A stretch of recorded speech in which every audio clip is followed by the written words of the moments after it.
Vamos a Efesios capítulo 6. Efesios capítulo 6. Y vamos a leer los versículos 10 al 20. Efesios capítulo 6, versículos 10 al 20. Por lo demás, hermanos míos, fortaleceos en el Señor y en el poder de su fuerza. Vestíos de toda la armadura de Dios, para que podáis estar firmes contra las acechanzas del diablo. Porque no tenemos lucha contra sangre y carne, sino contra principados, contra potestades, contra los gobernadores de las tinieblas de este siglo, contra huestes espirituales de maldad en las regiones celestes. Por tanto, tomad toda la armadura de Dios, para que podáis resistir en el día malo, y habiendo acabado todo, estar firmes. Estad pues firmes, ceñidos vuestros lomos con la verdad, y vestidos con la coraza de justicia, y calzados los pies con el apresto del evangelio de la paz. Sobre todo tomad el escudo de la fe, con que podáis apagar todos los dardos de fuego del maligno, y tomad el yelmo de la salvación, y la espada del Espíritu, que es la palabra de Dios, orando en todo tiempo con toda oración y súplica en el Espíritu, y velando en ello con toda perseverancia y súplica por todos los santos, y por mí, a fin de que al abrir mi boca me sea dada palabra, para dar a conocer con denuedo el misterio del Evangelio, por el cual soy embajador en cadenas, que con denuedo hable de él como debo hablar. Este conocido pasaje de la carta de Pablo a los Efesios sirve como conclusión a todo lo que Pablo ha venido diciendo a estos hermanos a través de la epístola en los capítulos anteriores. La epístola comienza explicando que Dios se propuso redimir en Cristo a un grupo de hombres y mujeres de toda tribu, pueblo, lengua, nación, y hacer de todos ellos una nueva sociedad llamada la Iglesia. Una familia con un solo Padre, un solo Señor, una sola fe, una misma salvación, y donde cada uno de sus miembros se encuentra en un proceso de transformación a la imagen de Jesucristo. Estos hombres y mujeres redimidos, aunque no son perfectos porque todavía no han sido glorificados, han sido transformados por el poder de Dios y ahora deben vivir a la altura de lo que son como cristianos. Pablo dice en Efesios capítulo 4, versículo 1, yo pues preso en el Señor, os ruego que andéis como es digno de la vocación con que fuisteis llamados. Y a partir de este punto de la carta, Pablo pasa a explicar lo que esto significa en la práctica. En nuestra relación con los demás creyentes en la iglesia, ¿cómo se debe mostrar esa transformación? En nuestra vida, en el mundo, ¿cómo se debe mostrar? En la vida familiar, ¿cómo se debe mostrar que somos nuevas criaturas? En cada una de esas áreas debe manifestar el cristiano la obra transformadora de Cristo. Tenemos otros estándares, tenemos otras motivaciones, tenemos otras perspectivas y metas. Pero al llegar a esta parte, a esta última sección de la carta, Pablo nos hace ver que no es un asunto sencillo para los cristianos vivir como cristianos. Porque tan pronto hicimos la paz con Dios por medio de Cristo, nos pasamos a otro bando en una guerra sin cuartel entre el bien y el mal. Y cada pulgada de terreno que nosotros avancemos en el camino de la santidad será en medio de grandes conflictos, porque la vida cristiana no es un parque de diversiones, la vida cristiana es un campo de batalla. Un comentarista lo explica de esta manera: es el plan de Dios crear una nueva sociedad, entonces nuestros enemigos harán todo lo que puedan para destruirla. Ha derribado Dios a través de Jesucristo las paredes que dividían a los seres humanos de razas diferentes y culturas distintas. Entonces el diablo, por medio de sus enemigos, luchará por reconstruir esas paredes otra vez. Es la intención de Dios que su pueblo reconciliado y redimido viva junto en armonía y pureza. Entonces los poderes del infierno sembrarán en ellos las semillas de la discordia y el pecado. Eso es lo que Pablo nos está diciendo aquí. Algunas personas dicen, pero ¿y por qué es que hay tantos problemas en las familias? Bueno, ahí tenemos la respuesta. Pablo acaba de hablar precisamente de la vida familiar. Esposos, amad a vuestras esposas. Esposas, someteos a vuestros maridos. Hijos, obedeced a vuestros padres. Padres, criadlos en la disciplina y amonestación del Señor. Y ahora dice, pero fortaleceos en el Señor y en el poder de su fuerza. El que crea que esto es un asunto fácil y sencillo, está viviendo una utopía irrealizable. Estamos inmersos en una guerra. La buena noticia es que Dios nos ha provisto todos los recursos necesarios para luchar y salir victoriosos. Si desconocemos cuáles son esos recursos y cómo podemos hacer uso de ellos, seremos presa fácil de las maquinaciones y seducciones del maligno.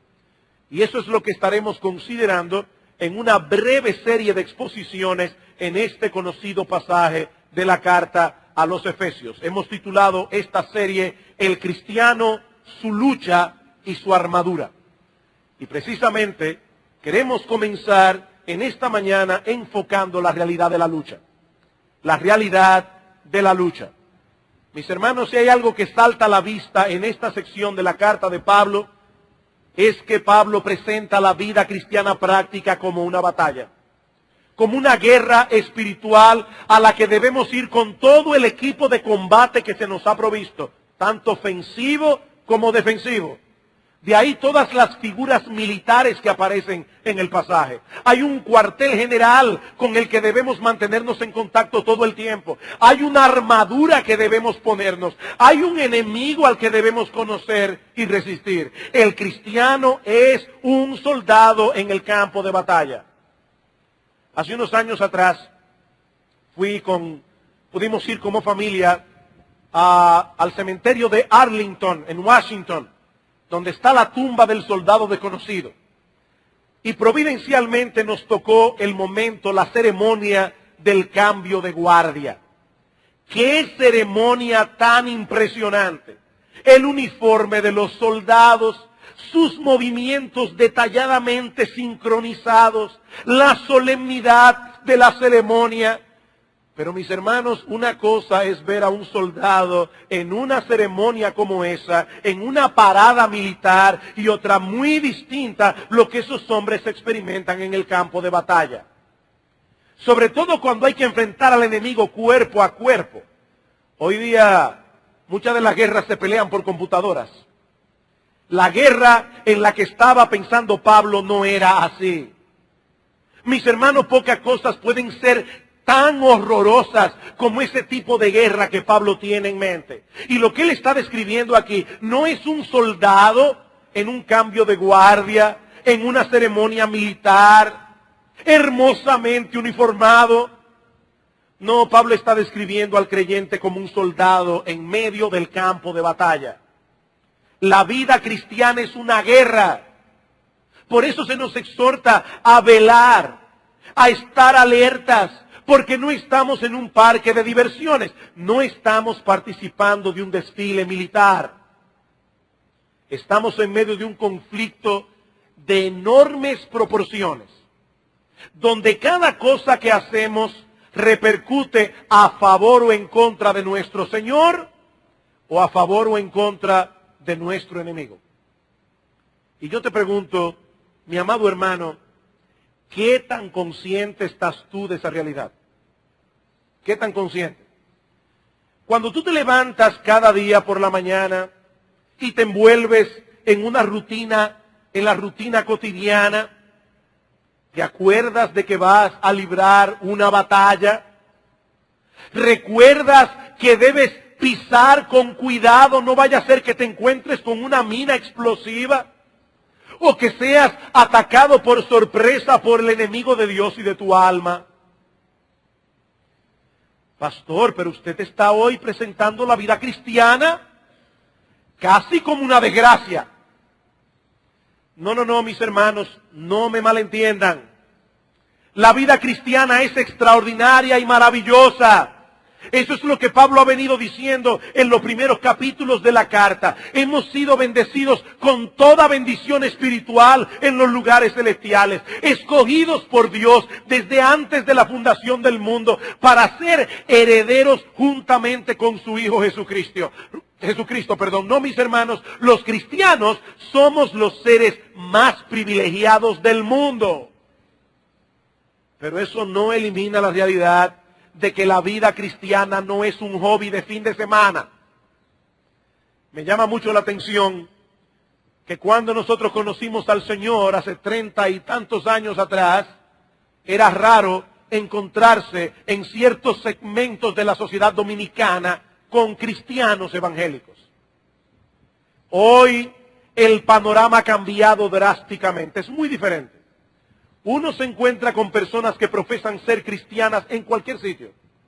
Ahora yo me pregunto, ¿cuántas de esas personas están realmente siguiendo al Señor o están siguiendo una moda?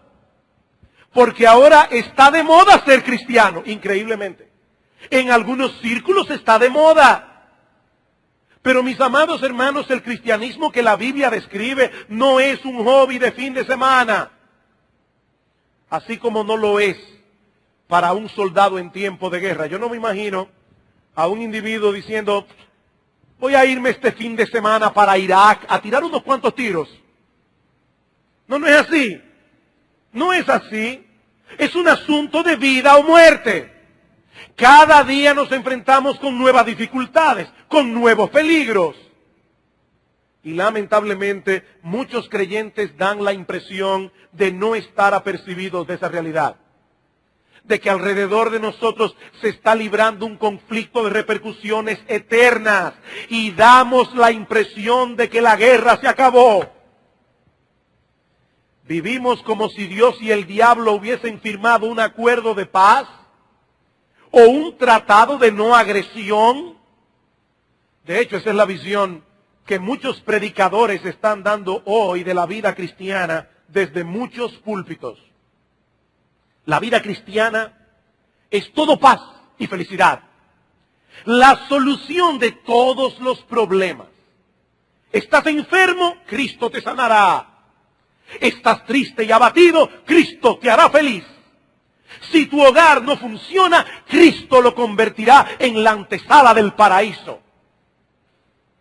Tales predicadores presentan a Cristo como algo así como un psiquiatra todopoderoso. Pero Cristo no es un psiquiatra todopoderoso, es un gran salvador. Y la Biblia nos advierte que tan pronto hacemos la paz con Dios por medio de Él, entramos en una guerra que perdurará hasta la segunda venida en gloria de nuestro Señor y todos sus enemigos se han puesto por estrado de sus pies. Hasta entonces tendremos que seguir peleando cada día de nuestras vidas hasta que lleguemos a nuestro descanso final en la presencia de Dios. La buena noticia es que Dios nos ha provisto todo lo que necesitamos para luchar. Y ese es el segundo punto que quisiera considerar con ustedes en esta mañana, los recursos que tenemos a la mano. Y eso, de paso, nos da una idea del enemigo que estamos enfrentando. ¿Por qué yo digo esto? Bueno, porque sería un error táctico usar las armas más poderosas para pelear con un enemigo débil. A menos que una persona no esté mal de la cabeza, a nadie se le ocurriría matar un mosquito de un balazo. Con un periódico enrollado es suficiente. Bueno, el poder de las armas que usamos nos dan una idea del poder del enemigo contra el cual estamos luchando. ¿Y cuáles son esas armas? Bueno, en primer lugar, nada más y nada menos que el poder omnipotente de Dios. Versículo 10. Por lo demás, hermanos míos, fortaleceos en el Señor y en el poder de su fuerza. No es con nuestra propia capacidad, no es con nuestros propios recursos que nosotros podemos enfrentar a este enemigo. Dios ha puesto a nuestra disposición su poder omnipotente. Una de las cosas que Pablo pide por los efesios en oración era precisamente que los hermanos estuviesen conscientes de eso. Noten en el capítulo 1, Efesios capítulo 1, Pablo está orando por los efesios y dice en el versículo 17, para que el Dios de nuestro Señor Jesucristo, el Padre de gloria, os dé espíritu de sabiduría y de revelación en el conocimiento de Él, alumbrando los ojos de vuestro entendimiento para que sepáis. Hay varias cosas que Pablo quiere que tú sepas. Primero, cuál es la esperanza a la que Él nos ha llamado. Segundo, cuáles las riquezas de la gloria de su herencia en los santos. Tercero, cuál la supereminente grandeza de su poder para con nosotros los que creemos, según la operación del poder de su fuerza, la cual operó en Cristo, resucitándole de los muertos y sentándole a su diestra en los lugares celestiales. Mis hermanos, ¿cuál es el poder que Dios ha puesto a nuestra disposición? El mismo que operó en la tumba de nuestro Señor cuando venció la muerte, quitó la piedra y resucitó con gloria y con poder. Así que no hay razón para vivir una vida cristiana mediocre y derrotada. No, la lucha es fuerte, el enemigo es cruel y poderoso, pero el poder omnipotente de Dios ha sido puesto a nuestra disposición. ¿Qué debemos hacer entonces? Fortalecernos en Él. Fortaleceos en el Señor. Pastor, honestamente, esa fraseología a mí me resulta abstracta. No la puedo agarrar. ¿Cómo es eso de que yo debo fortalecerme en el Señor?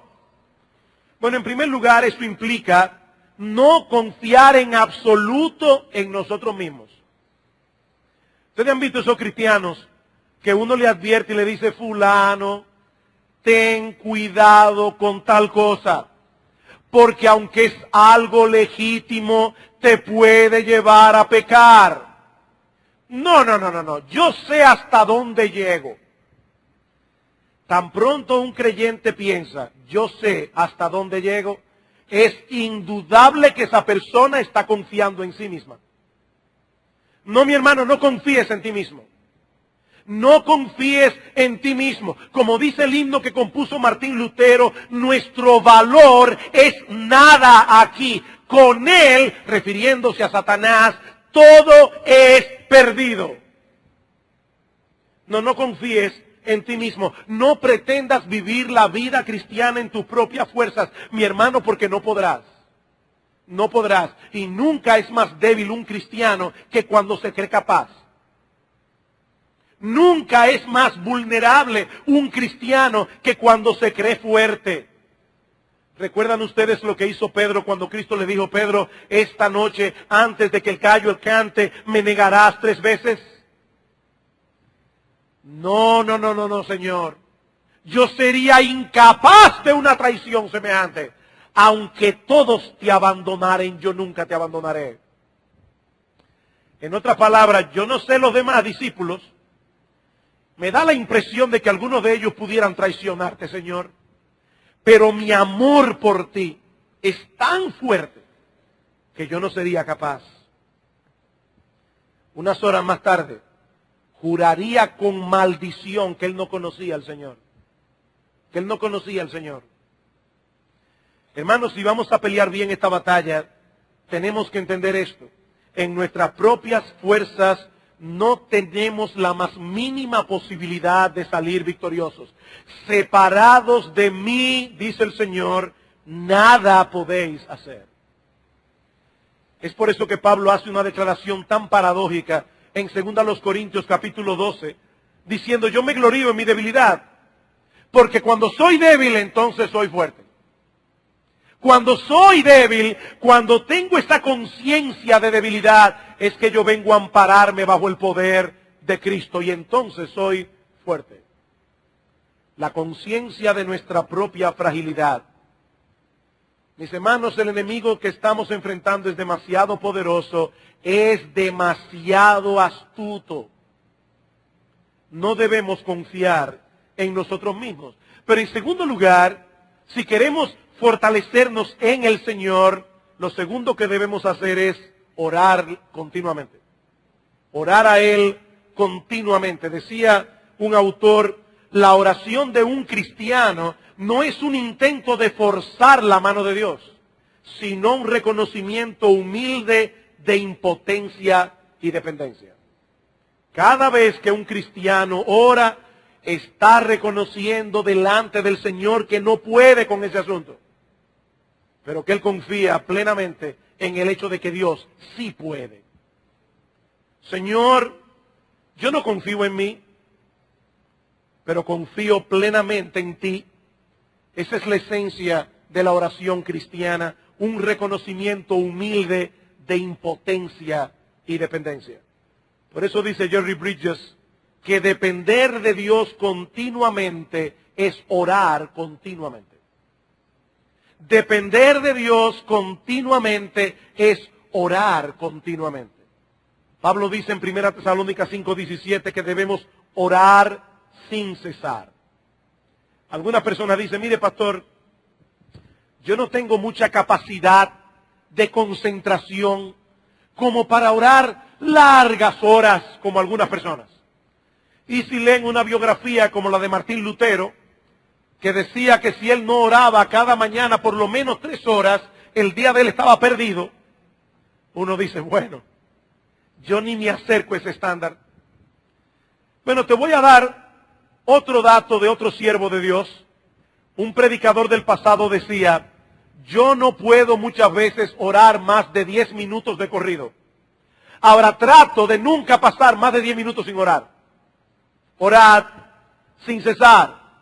Orad sin cesar. ¿Por qué? Porque a lo largo del día vamos a necesitar la asistencia de Dios para poder manifestar los frutos del Espíritu en cualquier situación que se presente, para tomar decisiones sabias, para resolver conflictos con otra persona, para hacer bien nuestro trabajo, para hacerlo con una buena motivación. Señor, voy a ver a un cliente, dame sabiduría, dame gracia para yo poder hacer este negocio para tu gloria. Constantemente, orad sin cesar. Porque todo eso es imposible sin la ayuda de Dios. Estamos en guerra y la oración es el walkie-talkie que nos comunica con el cuartel general. Yo recuerdo cuando se pusieron de moda los walkie-talkie, que nuestro padre nos consiguió uno y nosotros usábamos el walkie-talkie para jugar. No sé cómo descubrimos que el walkie-talkie desde cierta distancia dañaba las señales de la televisión y nos íbamos por el barrio, nos poníamos en las ventanas a dañar la señal de televisión a la gente. Sobre todo a una tía de nosotros. Pero mis amados hermanos, ese walkie-talkie que Dios nos ha dado no es para jugar. Tampoco es un intercom como el que algunos tienen en las casas, muy cómodo, que tú puedes desde la habitación decir, por favor en la cocina que me traigan un vaso de agua. Eso no es la oración. La oración es un walkie-talkie para tiempos de guerra, para comunicarnos con el cuartel general y pedir para el momento oportuno consejos tácticos o cobertura aérea. Para eso Dios nos dio la oración. Es un recurso que vamos a necesitar cuando seamos enviados al campo de batalla. Y allí podemos pedir auxilio por medio del transmisor. Mi amado hermano, si quieres seguir avanzando en tu vida cristiana, entiende que no podrás ganar una sola pulgada de terreno a menos que a través de la oración te fortalezcas en el Señor y en el poder de su fuerza. Señor, estoy viendo los movimientos de mi corazón. Esto que mi hijo o mi hija ha hecho me está enfurfurando por dentro. Yo sé que estoy a punto de explotar como un montante, pero Señor, yo te ruego que en medio de esta situación me concedas la gracia del fruto del Espíritu, de manera que yo pueda reaccionar con mansedumbre, con paciencia, con tolerancia. Pero hay otro recurso que Dios ha puesto a nuestra disposición. No solo su poder omnipotente, sino también su armadura. Versículo 11, vestíos de toda la armadura de Dios, para que podáis estar firmes contra las acechanzas del diablo. Y noten que hay una orden en este texto. Pablo nos exhorta primero a fortalecernos en el Señor, pero luego nos manda vestirnos de toda la armadura de Dios, porque ambas cosas son necesarias. Debemos depender de Dios, pero eso no elimina la responsabilidad que tenemos nosotros de cultivar y poner en práctica aquellos elementos de la vida cristiana que nos van a permitir enfrentar al enemigo en una manera adecuada. ¿Y por qué yo digo esto? Porque algunas personas creen erróneamente que la confianza en Dios elimina toda responsabilidad de parte nuestra. De hecho, algunas personas se molestan cuando desde el púlpito se predican sermones donde se habla de deberes cristianos. ¿Por qué se habla tanto de deberes? Solo ríndete al Señor y deja que Él haga la obra. Ahora, ¿eso qué significa? ¿Qué significa rendirse al Señor? ¿Acaso significa que nosotros no tenemos nada absolutamente que hacer y que Dios se va a encargar de ganar las batallas por nosotros?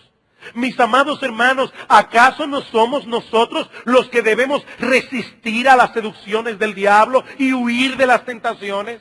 ¿Acaso no somos nosotros los que tenemos la responsabilidad de crecer en la gracia y en el conocimiento de nuestro Señor Jesucristo? Tenemos una responsabilidad que debemos cumplir, solo que no podemos llevarla a cabo en nuestras propias fuerzas.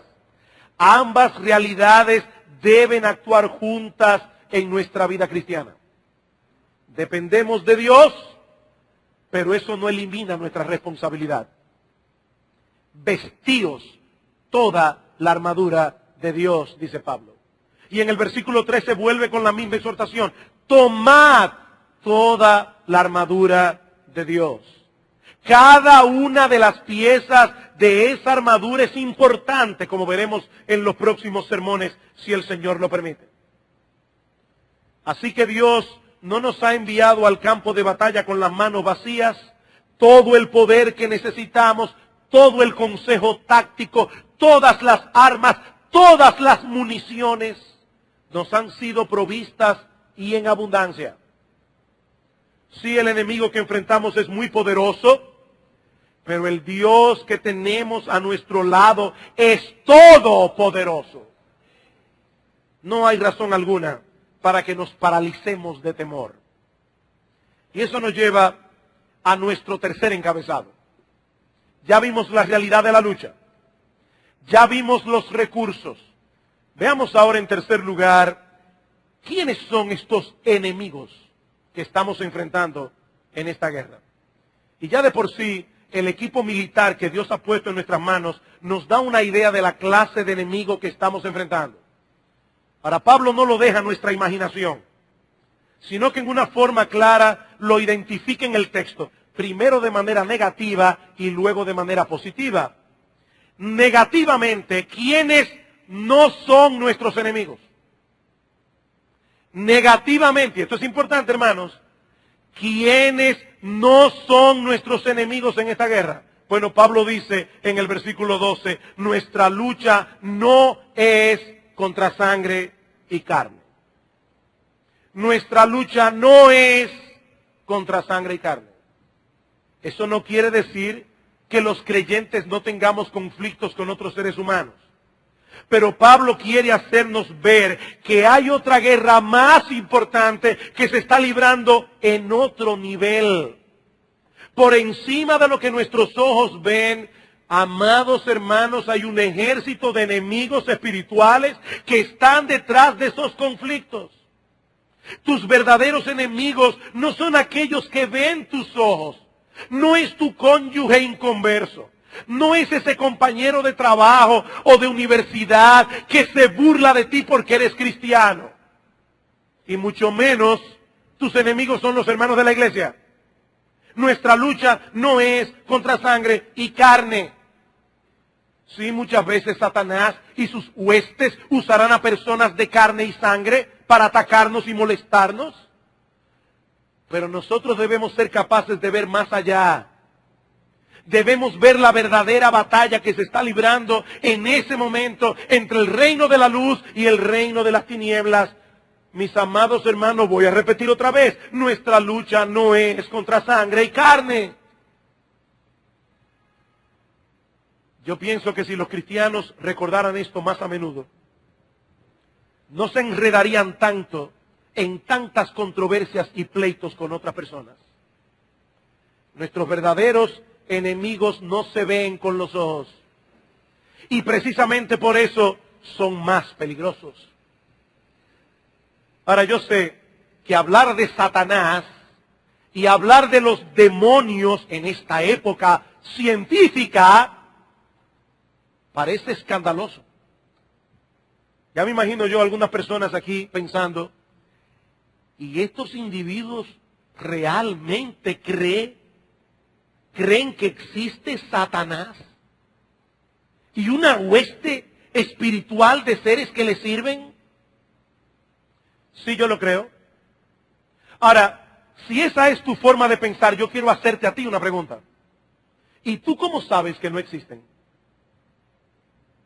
¿Cómo tú sabes que esos seres no existen? ¿Acaso no hubo una época en que los hombres se burlaron de Pasteur y de muchos otros cuando comenzaron a hablar de los gérmenes invisibles que causaban enfermedades? La ignorancia de la gente de aquella época no les permitía ver que ciertamente habían gérmenes que causaban enfermedades. Hoy tenemos equipos que nos permiten ver esos microorganismos que no se ven a simple vista. Es por ignorancia que las personas en el día de hoy niegan la existencia del diablo. Es por ignorancia que niegan la existencia de los demonios. Y así como en la época de Pasteur, los médicos no tenían cuidado con los utensilios que usaban para hacer operaciones y muchas veces mataban a los pacientes por infección, pues esa misma ignorancia en el día de hoy tiene a muchas personas esclavizadas al diablo. Son esclavos. Lamentablemente, el día llegará en que todos los hombres vendrán a ser conscientes de ese mundo espiritual. Pero ya será demasiado tarde. Y será aquel momento cuando Cristo dirá en el día del juicio: apartaos de mí, malditos, al fuego eterno preparado precisamente para el diablo y sus ángeles. Y con ellos compartirán la eternidad por los siglos de los siglos. Todos sabrán que existe el diablo. Para algunos será demasiado tarde. ¿Y cuáles son las características que Pablo resalta acerca del diablo y de los demonios en este pasaje? Bueno, en primer lugar, que son muy poderosos. Que son muy poderosos. Y eso está implícito en la exhortación a fortalecernos en el Señor y en el poder de su fuerza. Pero también se indica explícitamente en las categorías que usa Pablo en el versículo 12. No tenemos lucha contra sangre y carne, sino contra principados, contra potestades, contra los gobernadores de las tinieblas de este siglo, contra huestes espirituales de maldad en las regiones celestes. Son seres poderosos que ejercen una gran influencia en medio de la generación en que nos ha tocado vivir. Mis amados hermanos y amigos que están aquí en esta mañana, esa forma de pensar que el mundo tiene, ese estilo de vida que el mundo vive, esas ideologías y filosofías que conforman el pensamiento del hombre que no tiene a Dios, no se desarrollan a tontas y a locas. Existe un ser maligno, cruel y mentiroso, a quien la Biblia llama diablo y Satanás, que maneja todas esas cosas con un fin perverso en mente: arrastrar a los hombres lejos de Dios y conducirlos a su propia destrucción. No, esas ideologías no aparecen porque sí.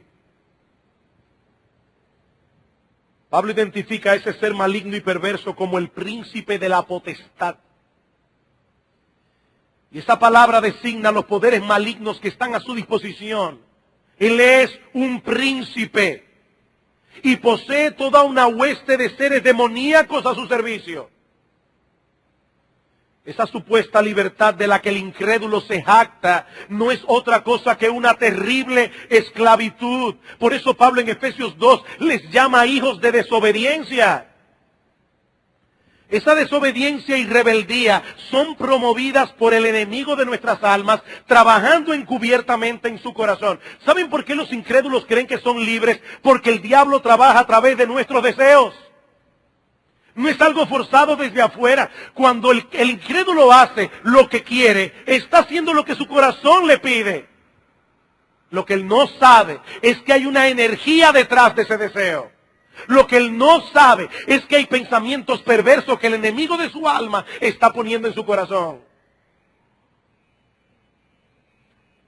Esa desobediencia es energizada, dice Pablo, por ese espíritu maligno que odia a Dios y odia al hombre como criatura hecha a la imagen y semejanza de Dios. Mi amigo, el diablo quiere destruirte. Eso nos lleva a la segunda característica que Pablo resalta aquí, y es su maldad. Su maldad. Pablo le llama gobernadores de las tinieblas de este siglo. Huestes espirituales de maldad en las regiones celestes. Nuestros enemigos usan todo el poder que tienen con una sola intención. Y no es hacernos la vida más divertida como algunos jóvenes parecen pensar.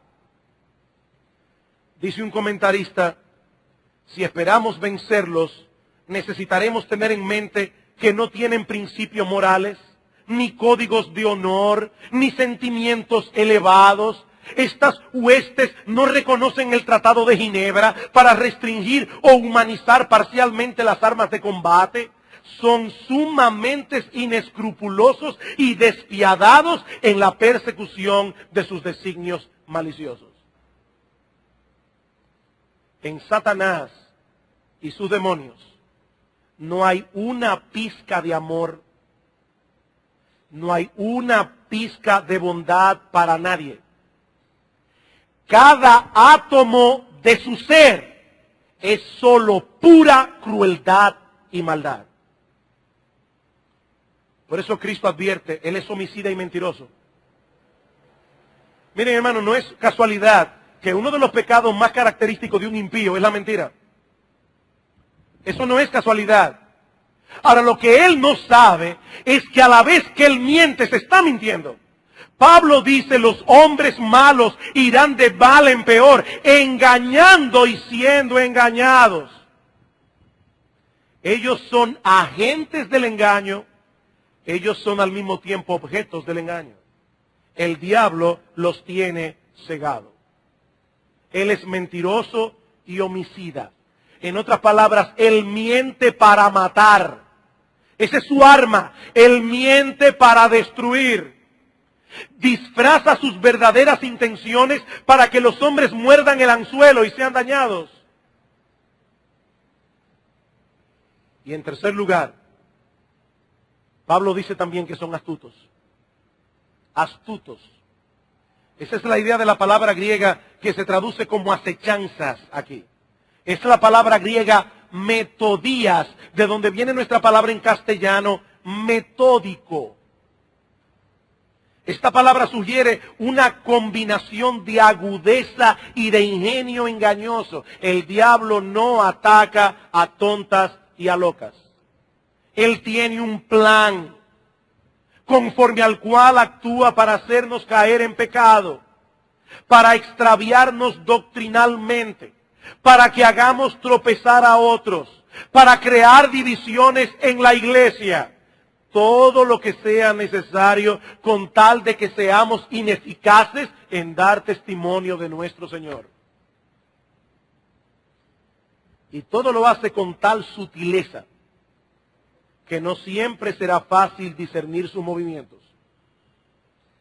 Él mezcla la verdad con el error para que resulte aceptable. Él cita la Biblia, claro, fuera de contexto.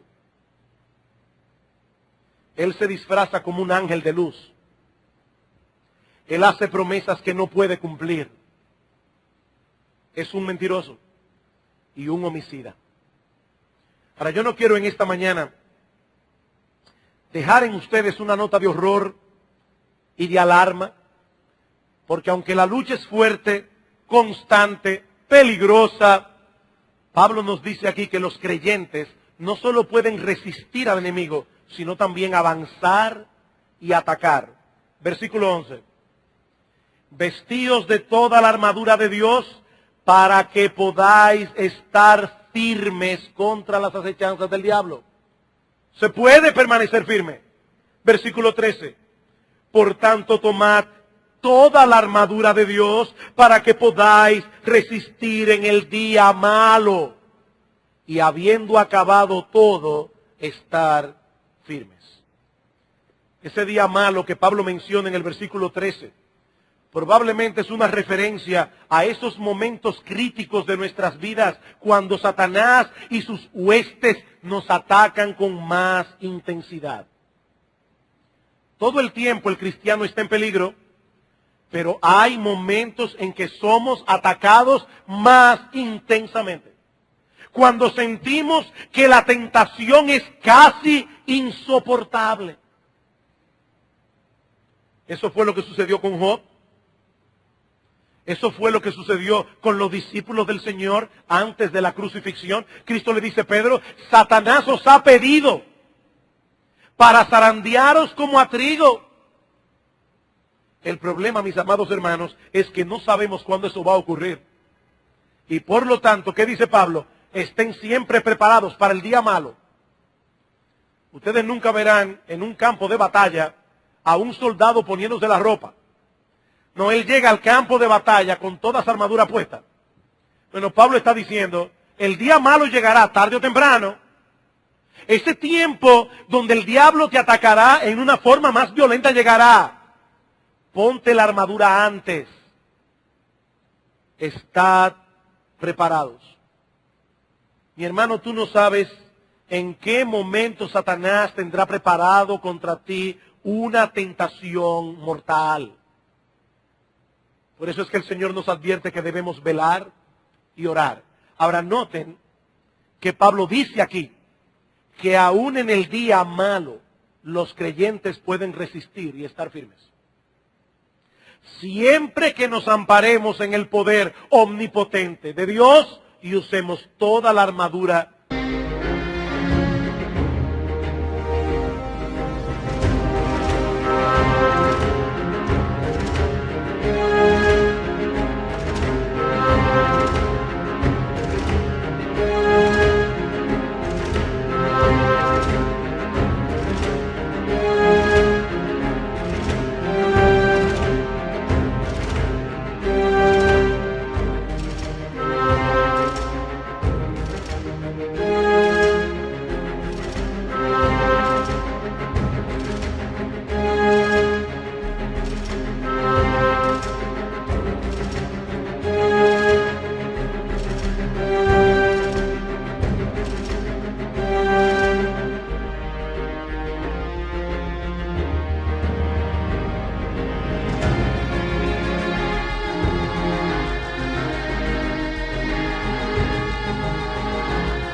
que Él ha provisto.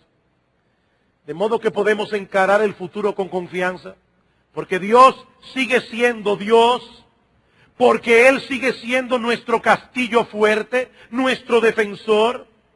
Mis hermanos, no importa qué tan grandes y fuertes sean los obstáculos que encontraremos en el camino, ninguna muralla permanecerá en pie si nosotros gritamos en el nombre de Dios. Sigamos avanzando en el campo de batalla, con el escudo para defendernos, con la espada para atacar, que todavía hay mucho terreno para conquistar. Y al hacerlo, quiero dejar en vuestros corazones la exhortación que Dios le hace a Josué antes de entrar a la tierra prometida. Mira que te mando, que te esfuerces y seas valiente, no temas ni desmayes, porque Jehová tu Dios estará contigo en donde quiera que vayas. Vamos a orar.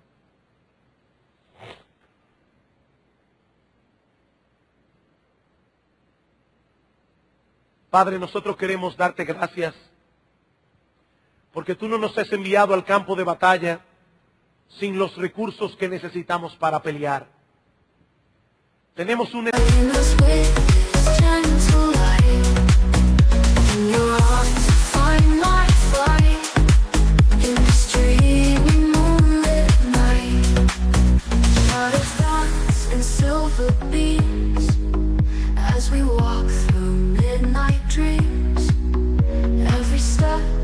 Tender sigh beneath the cold, endless sky. The world fades away, it's just us two, wrapped in the glow of the midnight blue. In the silence, love's pure and true, dreaming in the light of you. Whispers of the nighttime breeze, we move with such tender ease. Every star a promise made in this moonlit serenade.